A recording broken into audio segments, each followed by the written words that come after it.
डर जाता है। वो बॉब से कहता है कि तुम्हें पता है ना कि अगर कैप्टन को ये बात पता चली तो वो उन दोनों को बैड लक लैंड भेज देगा, जो कि ठीक इसके नीचे है। तभी वहाँ पे बैड लक को सर्च करने के लिए रैबिट्स की फौज आती है। इसके बाद जेरी सैम को बताता है कि पहले जब कभी भी कोई पेनी गुम हो जाती थी तो वो बनी ड्रोन की मदद से उसे ढूंढ कर लाते थे, पर उसे बहुत समय से इस्तेमाल नहीं किया गया है। इसीलिए उसे चार्ज करने के लिए सबसे पहले उन्हें एक गोल्डन क्रिस्टल की जरूरत होगी, जो कि ऊपर के फ्लोर में है। जेरी सैम से कहता है कि वो जाकर बनी ड्रोन को ले आएगा और वो दोनों कंट्रोल रूम में जाकर उसे ऑपरेट करने का कोई तरीका निकाले। इसके बाद वो तीनों अपने मिशन पे निकल जाते हैं और वो तीनों वहाँ के रिसर्च सेंटर में पहुँचते हैं जहाँ पे गुड लक बनाया जाता था। इसके बाद वो लोग वहाँ पहुँचते हैं जहाँ पे पिग मास्टर क्रिस्टल बनाने वाले थे। तभी वहाँ पे एक ड्रैगन आती है जो लकलैंड की हेड होती है। वो बैड लक को बहुत ही जल्द सूंघ लेती थी और इसके बाद सारे पिग्स मिलकर क्रिस्टल बनाने लगते हैं और वो तीनों एक क्रिस्टल चुराने की कोशिश करने लगते हैं और बॉब की मदद से वो एक क्रिस्टल चुरा लेते हैं, जिसे लेकर जेरी बनी ड्रोन को निकालने के लिए निकल जाता है। वहाँ सैम को बॉब एक मशीन दिखाता है जिसे रैंडमाइजर कहा जाता था, जिसमें उन सारे क्रिस्टल को डाला जाता है और फिर वो मशीन उन क्रिस्टल को तोड़कर उससे गुड लक निकालते हैं।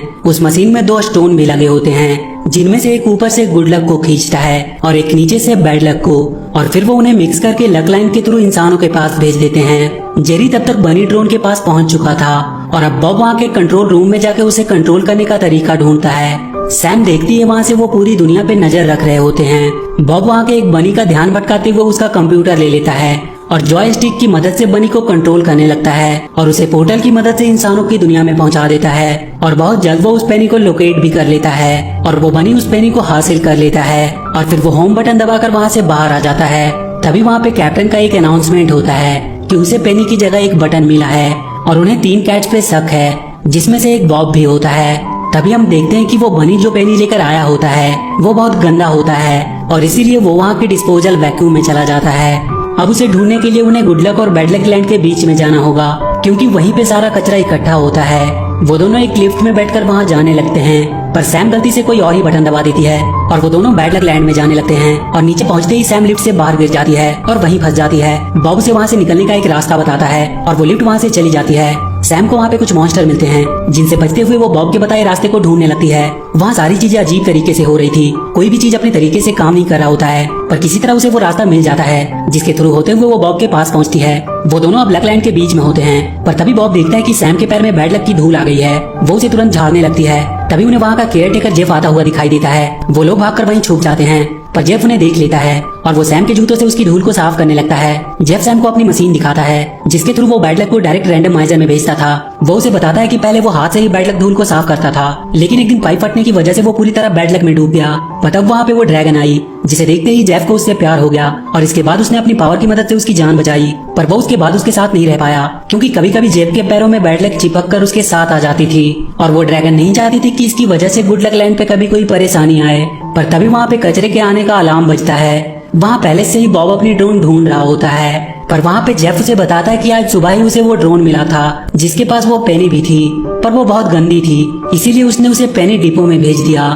सैम अब सीधा ड्रैगन से मिलने का सोचती है और वो अपने साथ एक बैड लक का टुकड़ा भी चिपका कर ले जाती है। इसके बाद सैम उस ड्रैगन के ऑफिस में पहुंचती है। वो ड्रैगन सैम के पास के बैड लक को सूंघ लेती है और तुरंत उन रैबिट्स को आवाज देती है। वो तुरंत आकर सैम के पैरों के नीचे से वो बैड लक लेके जाते हैं। वो ड्रैगन इसके बाद सैम को एक लकी पेनी देती है और कुछ दिन उसे अपने पास रखने को कहती है, जिससे उसका गुड लक लौट के वापस आ जाएगा। सैम उस पेनी को लेकर वहाँ से निकल जाती है, पर तभी वो देखती है कि कैप्टन ने बॉब को पकड़ लिया है, क्योंकि उस बटन पे उसे बॉब के हाथ के निशान मिले थे। वो तुरंत जाकर उन्हें रोकती है और बॉब को वो पेनी वापस दे देती है। इसके बाद वो कैप्टन पेनी लेकर वहाँ से चली जाती है। बॉब सैम को इन सब के लिए थैंक्स बोलता है, पर सैम उससे कहती है कि उसके पास एक प्लान है जिससे बैड लक पूरी तरह से खत्म हो जाएगा।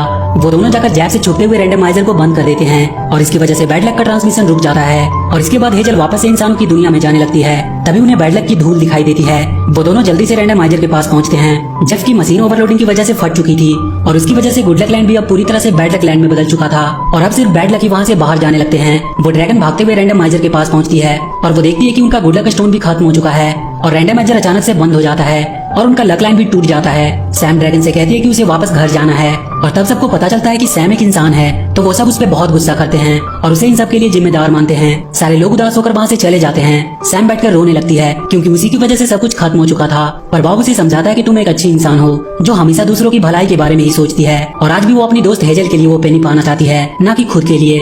तभी सैम को याद आता है कि उसने बैड लक लैंड में कहीं पे एक जगह गुड लक को देखा था। वो दोनों फिर से बैड लक लैंड में पहुंचते हैं। वो दोनों वहाँ के एक जूस